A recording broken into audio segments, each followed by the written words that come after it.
Thank you for joining us for today's call. My name is Joe Doherty. I am a Senior Director of Communications here at the Foundation for Defense of Democracies, a nonpartisan research institute focused on foreign policy and national security. We're grateful that you joined us today to detail the findings of a new report from FDD's Center on Cyber and Technology Innovation. FDD's Ari Benham details numerous Iranian influence operations conducted against Israel during the Israel-Hamas war. These operations span the full spectrum of influence operations campaigns and appear aimed at shaping Israeli perception of the conflict and their own security.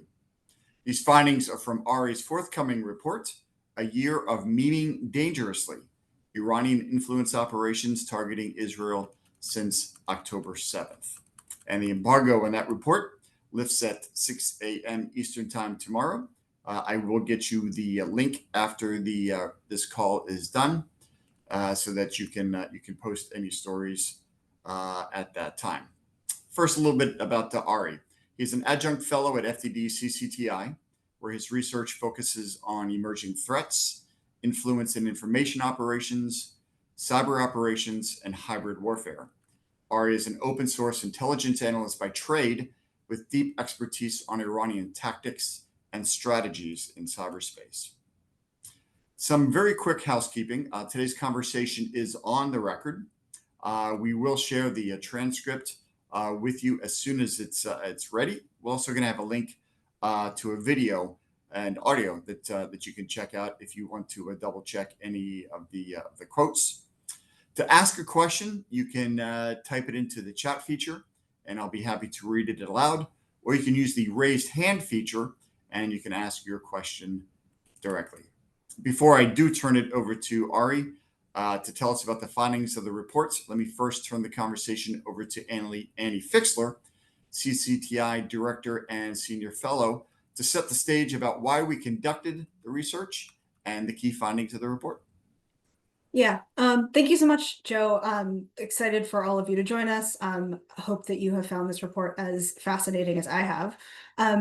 We, a number of months ago, started working on this report. Ari has obviously been tracking these issues very closely for years, but we wanted to put together a sort of comprehensive report looking at what Iran has been doing, because we need to understand what our adversaries are doing from a strategic perspective.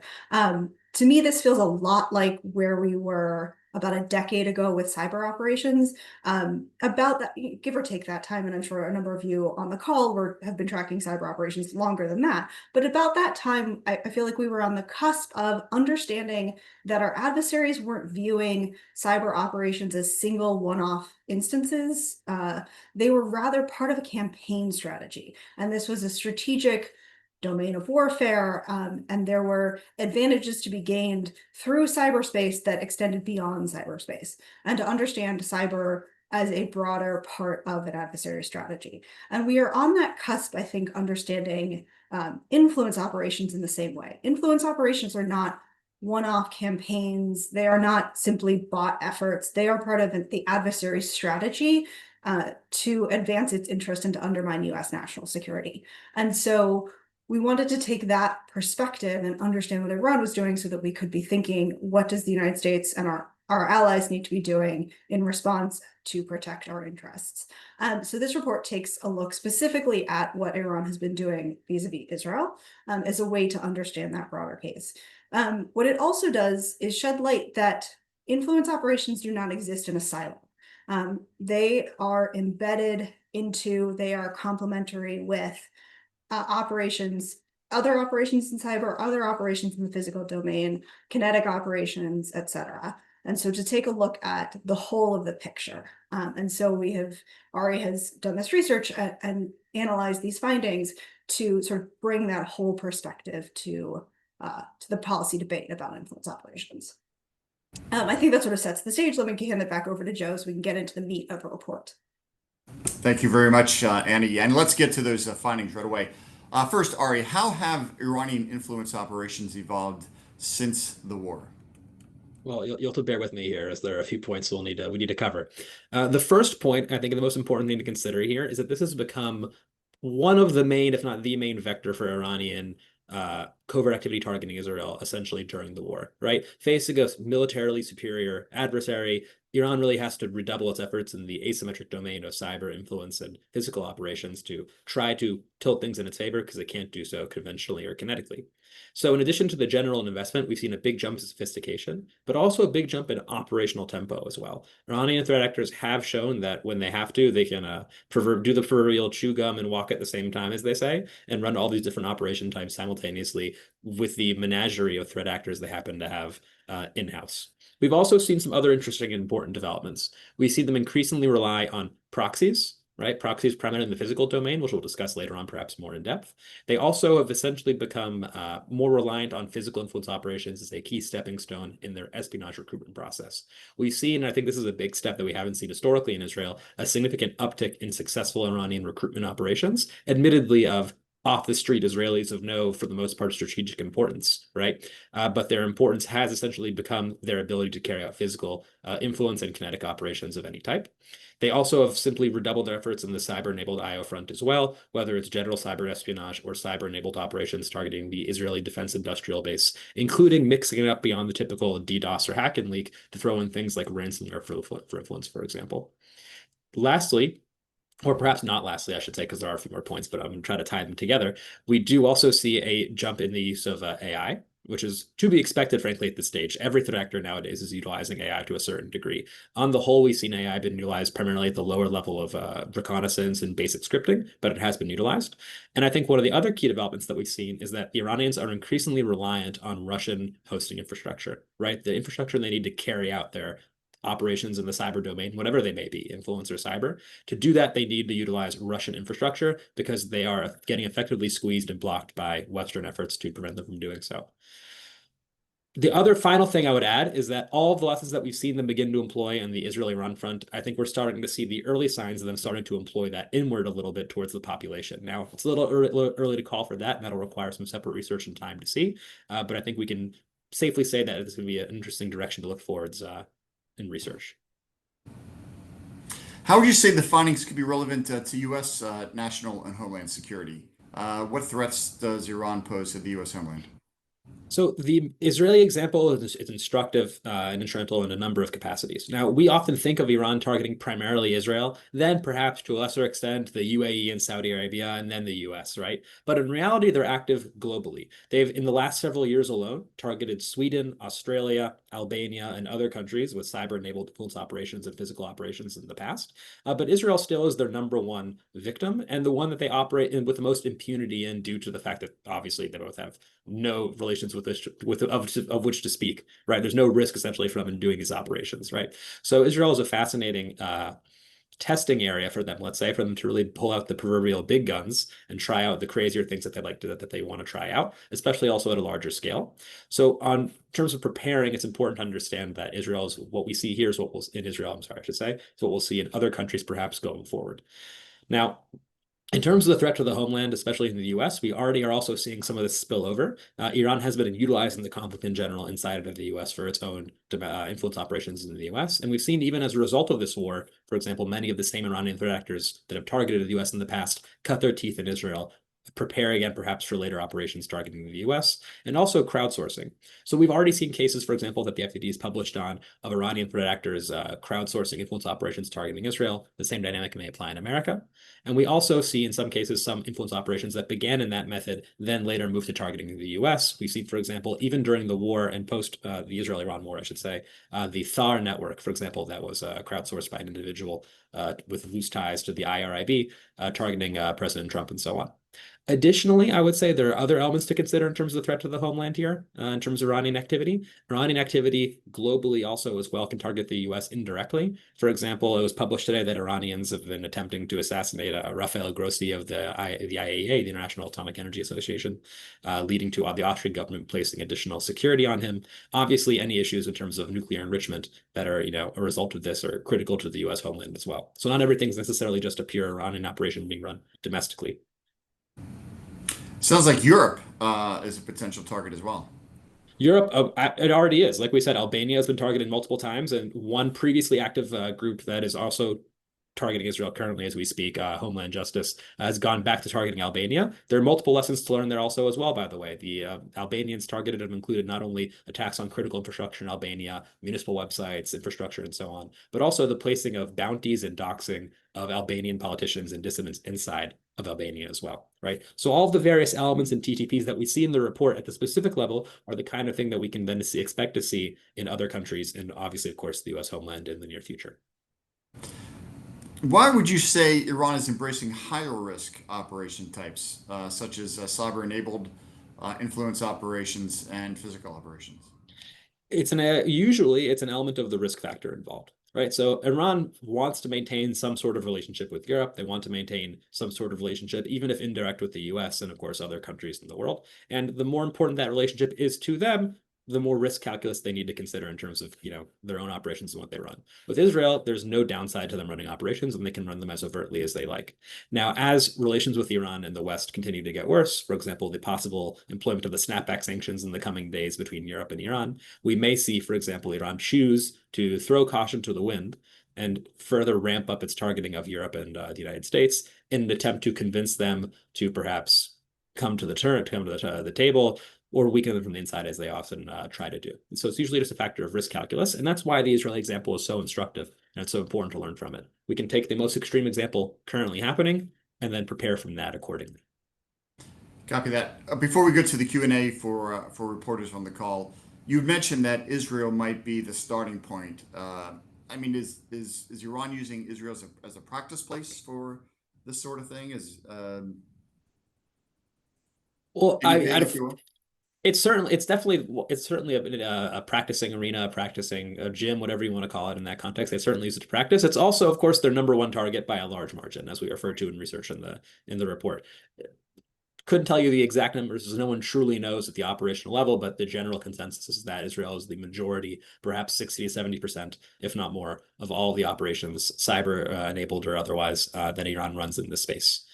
So there's certainly the key area for them to be operating and then going from there. But again, all those capabilities that they develop and learn are the things that we're going to be seeing happening in future parts of the world in the coming years. I personally, for example, think that the things that we've seen recently, for example, the case recently of Australia exposing Iranian covert operations in Australia, paying criminals via cryptocurrency to go, light synagogues on fire and so on, is not too far away or arguably highly similar to what we've seen in the Iranian physical influence operations targeting Israel.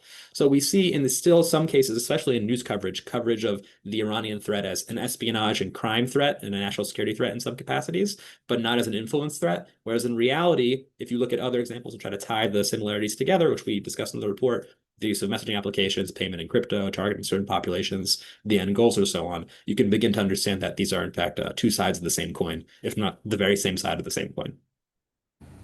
The recent kinetic 12-day war set Iran back militarily. So are you surprised at the capabilities they have, even as their military is kind of rebounding from that? On the whole, personally, I would say that the war really did take it out of them. We did see, of course, Iranian operations begin, especially in the medium and later part of the war. But for the first few days, there really wasn't much significant activity. There was even some coverage of the fact that some Iranian botnets online were temporarily taken down due to the lack of internet available and Israeli bombing of certain sites. So on the whole, I wouldn't be particularly impressed by their wartime operational, capacities. But that's the whole point of these asymmetric capabilities. While they're certainly important in war, right? They're really much more important as a longer term hybrid threat vector than they are in terms of the very punchy short term, immediate effect, right? And each one has its own limitations. Just as Israel was unable, for example, to topple the regime, if that was its goal during the war, which is a topic of debate currently, despite having overwhelming kinetic superiority, perhaps the right method to go about doing so would be via other methods and so on. So it's really about different goals, I would say, and not necessarily viewing it in that prism. Iran also doesn't have, frankly, much military activity with which to accompany or maybe amplify via its IO beyond its missile arsenal and the nuclear program. Now, we did see activity targeting its missile arsenal. For example, Iran invested a lot of effort in trying to convince the domestic audience that it was, in fact, flattening Tel Aviv and doing all that stuff, as well as the global audience as well. That didn't work on Israelis, as simply it was, impossible to convince them that things weren't happening. Otherwise, I remember I was on the phone with some people outside one time, outside of the country.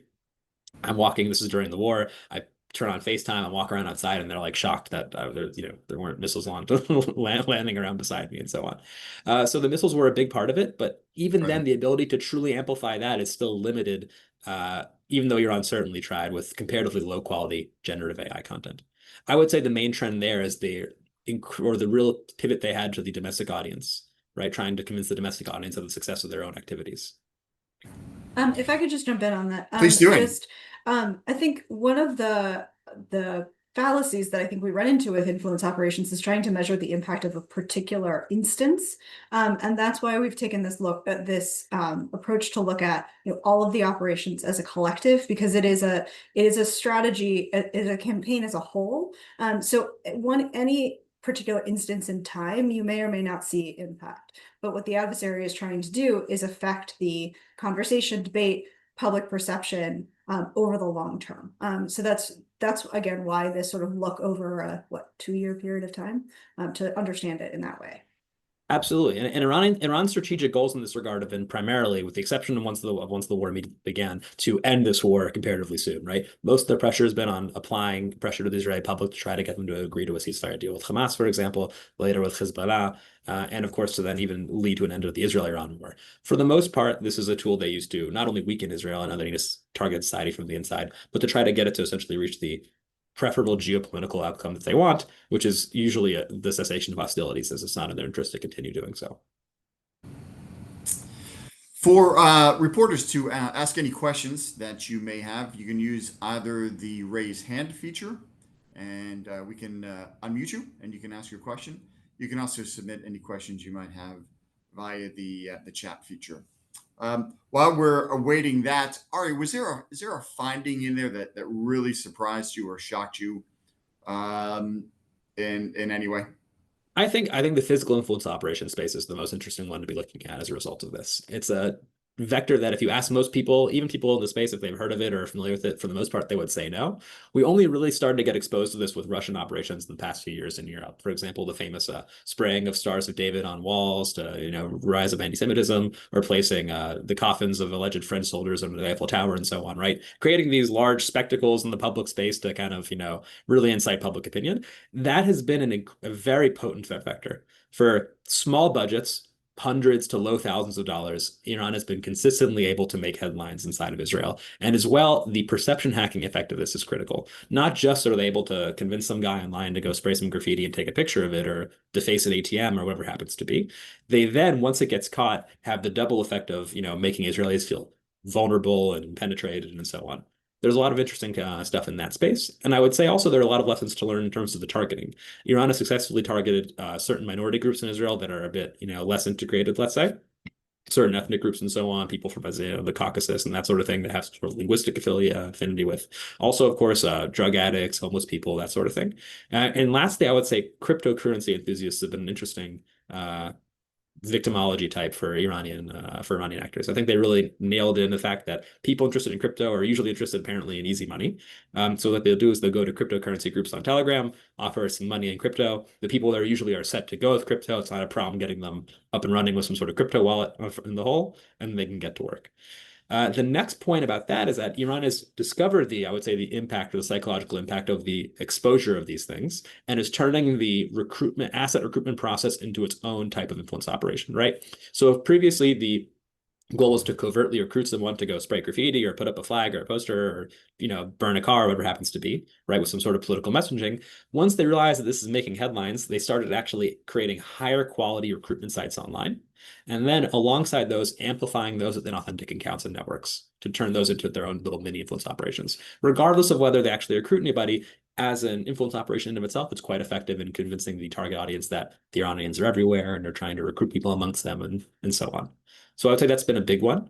There are multiple other points we can discuss if needed. I see anyone wants to add something. Yeah, I want you to draw up, if I could have you focus a little bit on the intersection between those physical influence operations and espionage and the recruitment pipeline from one to the other. Oh, absolutely. That's also been a really important trend here. So I'm not a human intelligence person. I have no experience in that space. But my understanding of the recruitment process is that it's a gradual medium to long-term process that involves developing trust and, the ability to bond to a certain degree with a sort of person that you recruit. You don't throw them right into the deep end of the pool with some sort of crazy big ask right from the get-go. So what the Iranian officers recruiting these people will do is they'll use physical operations, influence operations as a stepping stone.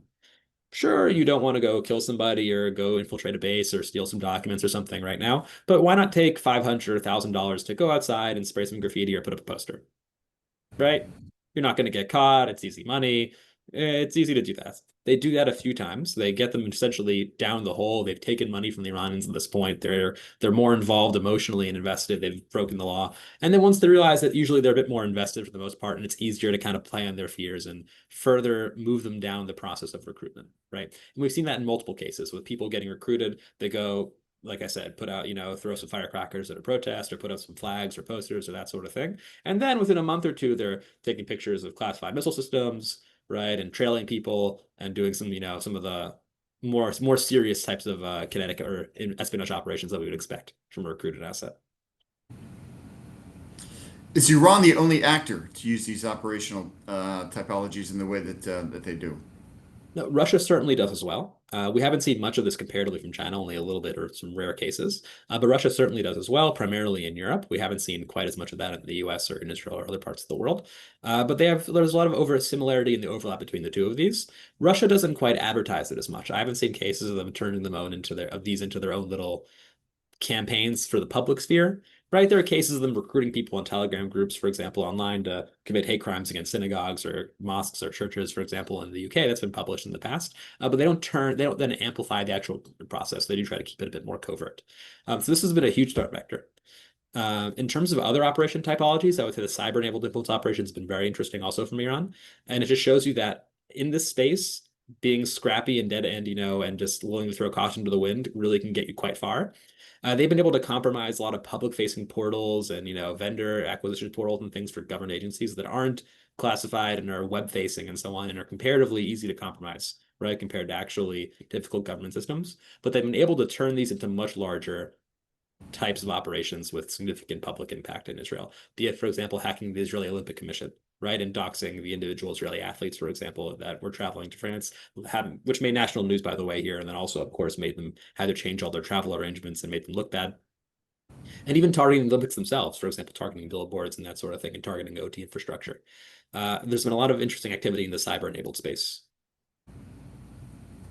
Pretty amazing. Any message that you would have for the American audience and for reporters specifically writing for the U.S. audience here in Washington and elsewhere in the States? I would say that firstly, there is no more cyber beat, intelligence beat, whatever beat you want to call it. It's everything everywhere all at once. If you want to be, in my opinion, doing it well, perhaps it all falls under the general intelligence or espionage beat. I'll leave that up to the reporters to decide, right? But if you want to be covering this activity, you need to be at least aware of this sort of stuff as a not just side dish of, to the entree of general intelligence collection, espionage, or cyber operations, but as a key component that's fused into this toolkit. And as it becomes more and more popular and more normalized, I would say, by Russia and Iran, I think we can expect to see much more of it as general tensions between countries continue to get worse, perhaps U.S.-Chinese relations and so on. Got a question from Maggie Miller at Politico. How are you seeing the Israeli government and industry countering these influence efforts? It's a great question. A lot of the effort has been placed on two groups, the Israel National Cyber Directorate and the Israel Security Agency. I think that's their official name in English, the Shabak in Hebrew, Shirat Biטachon Klali. They do two different things. The Shabak handles, which is like the equivalent of the FBI in Israel, but more secretive, handles all of the covert stuff in the higher level sort of activity, right? They're trying to actively target, for example, Iranian recruiting, intelligence officers that are recruiting Israelis, doing all of the covert influence work and so on. And the INCD tries to cover the open source available information, botnets online, networks of authentic activity, even cyber-enabled influence operations or so on. There are issues with this. The INCD, in contrast to the Israel Security Agency, doesn't have a legal basis or a legal foundation for most of its activity, right? Which the Israel Security Agency has. There's the ISA law, which says what it can and can't do and when it can use certain tools and when it can't. The INCD doesn't have that, and it needs to have that legislative basis first. And as a result, it's been somewhat ineffective. I'm a proponent of the group. I wish them luck and I want them to be successful, but there's still a lot of foundational work left there to do. The other side of it has been, interestingly, public-facing PR work from the Shabak and the Israel police.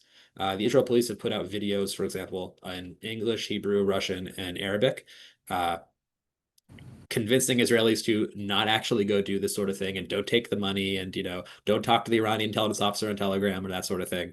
Report it to the police, report it to the government, and you'll be all right, but don't take any money from them or actually engage them in any way or seek it out actively, right, at the very least, right? In some cases, they're passively, for example, recruited, and that's okay. Obviously, if you do that and report it, it's totally fine, or if you just block it. But don't actually engage. And I think it's been an interesting cultural phenomenon, as many Israelis are a bit more freewheeling and not used to this sort of stuff compared to what we would say with many other kind of people in the world. So they think, yeah, I'll take the money and then we'll cut it off and so on. And they're trying to put an end to that. So it's been mostly on that front. In terms of the cyber-enabled or the regular influence operation front, we haven't seen much from private industry, frankly, or even from the government still. It's a big issue. There isn't really any public reporting or transparency in this topic. And in some cases, I would say there is a counterproductive thing that the Israeli government has been doing, which is launching these or placing these censorship, in Hebrew, it's like I can't, like, a gag order, I guess, on most of these operations, or not most of them, on some of these highly sensitive operations. Let's say, for example, one ministry was hacked, and they put a gag order on discussing the contents of the hack. In my opinion, that's counterproductive. It's one thing to put a gag order on it for a week or two to, get a sense of what's happening and get the situation under control. But at the end of the day, keeping everything in the overly secretive realm is just simply not good for everybody. Not good for democracy. It's not good for the research community. It's not good for the government, right? Overclassification is a bad thing on the whole, for example. And I still think that Israel is still very much addicted to a large degree to the closed source, highly technical, exquisite intelligence collection that they have. Which is a good thing, and it's great to have that. They're known to be leaders in the space, as we've seen recently, but it's not a suitable tool for a lot of the online activity that we see today. And they need to be able to embrace open source and more easily accessible information online to counter this. Got it. Maggie, if you do have another question, follow-up, feel free to do so. I think I will use this time. First of all, Ari, I'm going to give you about 30 seconds here at the end to just kind of summarize the key findings and the key messages that you'd like to leave. And Annie, also to give you an opportunity if you wanted to weigh in. Just a reminder, FDD is a nonpartisan research institute focusing on national security and foreign policy. All of our research is available at fdd.org. If you'd like to schedule a one-on-one conversation with Ari or Annie, reach me at press@fdd.org, and I'll be happy to arrange that interview for you. First, we'll go to Ari, and then Annie, if you'd like to wrap up with any final thoughts. Ari? So I think the most important thing for the average person or the reporter to take away from this report is that it's important to not only view online influence activity as being inauthentic networks of activity, but to view it as a key part of the intelligence nation state security toolkit, and one that is fused inherently with cyber and physical operations nowadays, right? And we can see real innovation coming from that if you know where to look in certain parts of the Israeli-Iran war, and then also Iranian activity globally. But in order to better understand these phenomena, we can't look at these things in a siloed fashion. We have to look at each one of them and how they interact with each other to a certain degree to better understand this threat as a whole. And the Israel-Iran war has been incredibly instructive for that. Additionally, understanding how Iran has utilized these things against Israel, right? Primarily the cyber-enabled and physical influence operation space, I think is really important for the US and the West to understand, not only strategically and tactically for defensive purposes, but also for theoretically offensive purposes, right? If you want to be able to combat, and this is a big question we have with cyber deterrence now, for example, right? How do you deter your opponents in the cyber realm with your one hand behind your back, per se, right? How to then take what you can from this and then in an ethical way work with that, and utilize it to your own effect to deter enemies from doing this sort of thing. So I think that we're still, like Annie said, really entering these foundational spaces, still learning how to think of these and categorize these topics and discuss them. And then from there, learn how we can, deter and work better to prevent these sort of activities. Annie, any final thoughts? Yeah, let me jump in. I'm going to pull one of the threads that Ari mentioned and just mention the recommendations at the end of the report. As you all know, you come to expect recommendations at FDD. So this report includes recommendations as well. Ari alluded to one of them, which is that we in the United States and our partners and allies need to be thinking about what does it mean for us to be operating in the influence operation space? What is our strategy and approach to that?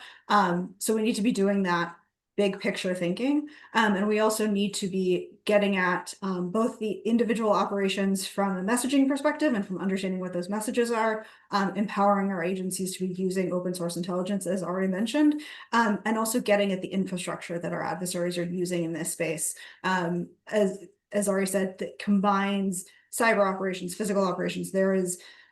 These are not just individual bots online, but sometimes they are. And so getting at that infrastructure, getting at the network infrastructure, the domains that our adversaries are using, gets at that sort of whole approach to thinking about how do we approach the issue, and how do we combat our adversaries' approach to the issue. So encourage you to check out those recommendations as well. And please do let us know how we can be helpful to you as you're looking at this space. I encourage you to reach out to us, and I will throw it back to Joe for more on that note. Very good. Thank you, Annie. Thank you, Ari. And thank you, Ellie, for making everything run so smoothly in the background there. I will get you the links to the report. The embargo lifts 6 a.m. Eastern time on Thursday. So I'll send you the URL so you can include that in any of your reporting. In the meantime, again, if you want to ask any follow-up questions with Ari, feel free to reach me at press@fdd.org. Thank you to all the participants here. Thank you for the reporters on the call. This does conclude today's call.